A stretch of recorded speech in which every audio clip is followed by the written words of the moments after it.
Hi. So I had done a smattering of little videos, but nothing really coherent, so instead I'm just going to talk to you. Basically, I wanted to talk about the garden.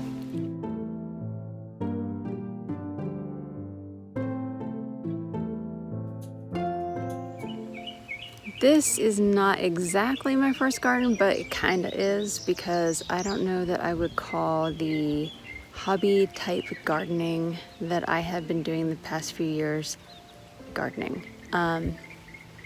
It just really was on a very small scale, like, hey, here's a bed of garlic and here's a bed of kale, or here's some rosemary and oregano. Great stuff to grow, by the way.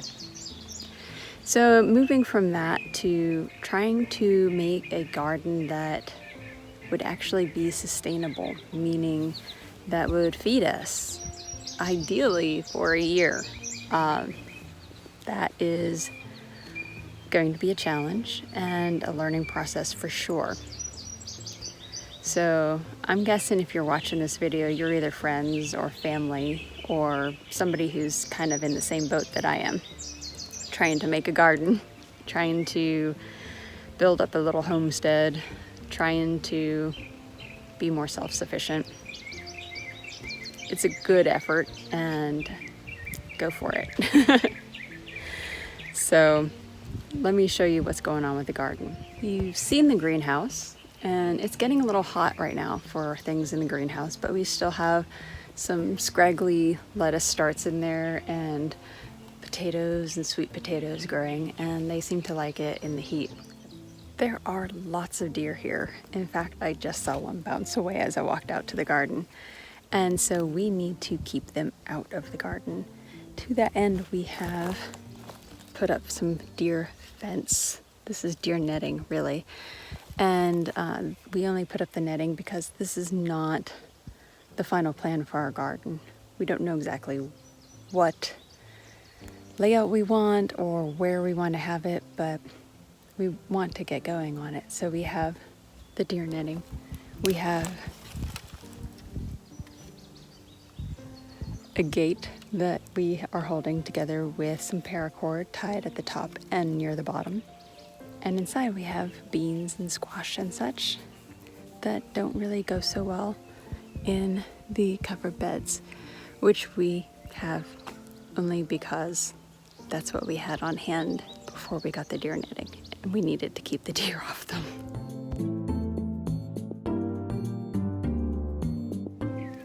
So the soil on the beds isn't all that great.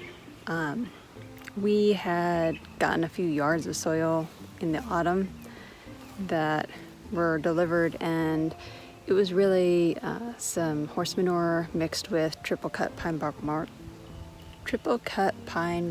mulch.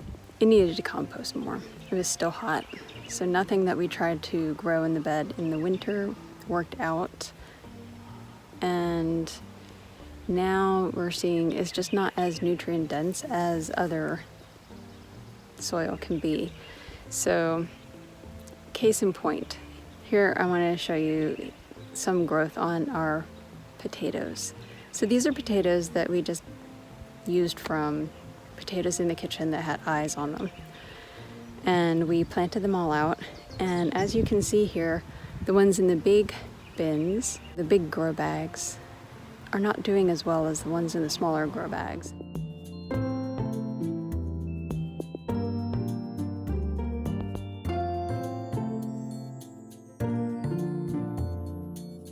And I believe in part that would be due to the soil, because what's in the big ones is that mixture that we got in the autumn, and what is in the small ones is about half of that and half potting soil that we had bought at the store.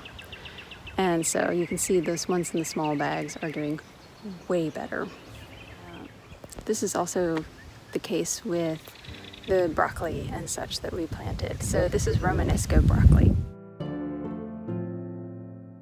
So it grows more slowly than standard broccoli, and it only forms one head of broccoli in the end. I'm not even there yet. I had grown broccoli from seed, and here is the first one that I planted. As you can see, it's tiny. And then I planted a couple more a week or two later, and these are doing much better.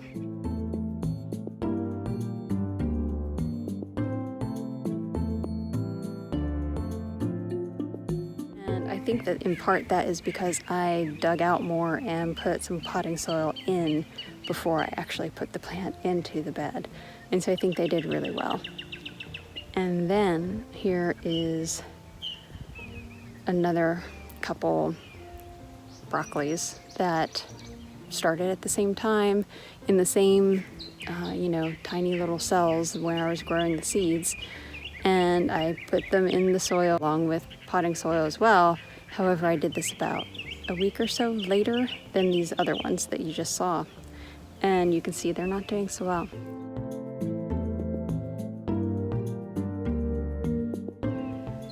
I have to theorize that that is because of timing, that they were just in the tiny little cells too long. So these are some things I'm learning. So when next I plant from seed, I am going to be using transplant pots. This is so that I have more flexibility on when I plant, so that my peppers don't die in the frost, so that they have more nutrients and can get more of a robust start. And I don't have to worry about them lagging behind, even though I started them at the same time. I might even try sowing directly into transplant pots, because I've seen people do that with success. It's an experiment. I might do it. It's a good try. And of course I'm sowing some things directly into the beds as well. But again, they're not doing quite as well because the soil in the bed is not stellar. Now, I have tried to amend it a bit with some bone meal and blood meal, and separately and conservatively also some, I have a fish and seaweed emulsion that I can mix with the water when I water, and I've been doing that at reduced amounts like every other week. And that seems to be helping, but there's really not a whole lot of substitute for good core soil. Case in point, let's look at potatoes again.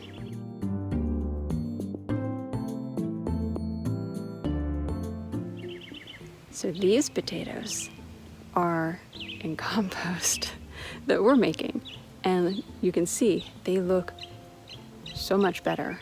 And look at the squash. These things are huge.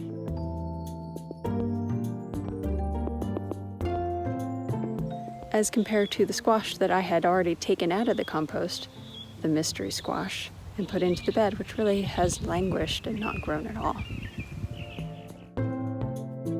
It's possible those last broccolis are also languishing to a bit because maybe it was too hot when I planted them already, and they're just not happy. But at least the garlic is doing well. We have the 3 different kinds again. We have Amish, German, and Persian. The Persians are the really big ones, and we've already harvested some of them because they're an earlier garlic.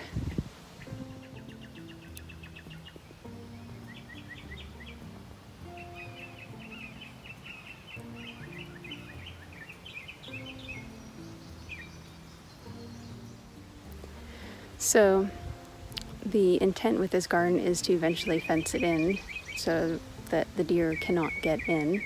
And to that end, we have started a gate. We currently have a threshold, a gateway. And it's a little out of sync, but way better than it was initially. Here's some footage of it being built, real quick like.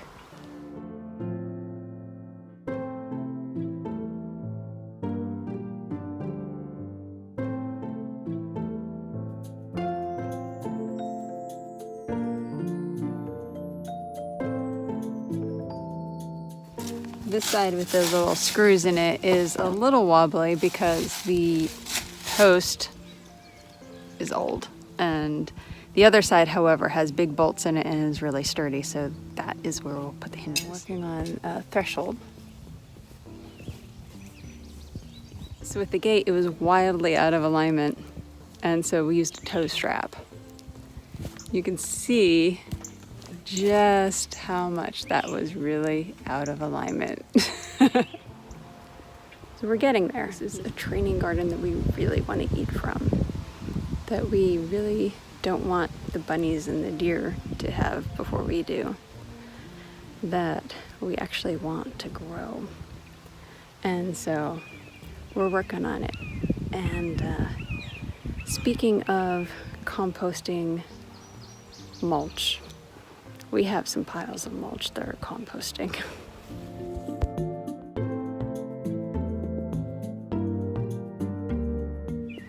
These we got from the tree service when they came around trimming for the electric company. Yay, free mulch. It's definitely hot though, and so we are making an effort to turn it periodically so that it does decompose. So we can then add it in, smaller amounts to the compost that we are making so that we can then amend the beds with our own compost eventually. So that's kind of where we are. I hope it's not too dissuading, but it's good. We're learning, we're having fun with it, and right now I'm getting a lot of exercise going back and forth with the watering can, watering all the beds first thing in the morning before it gets hot, for sure.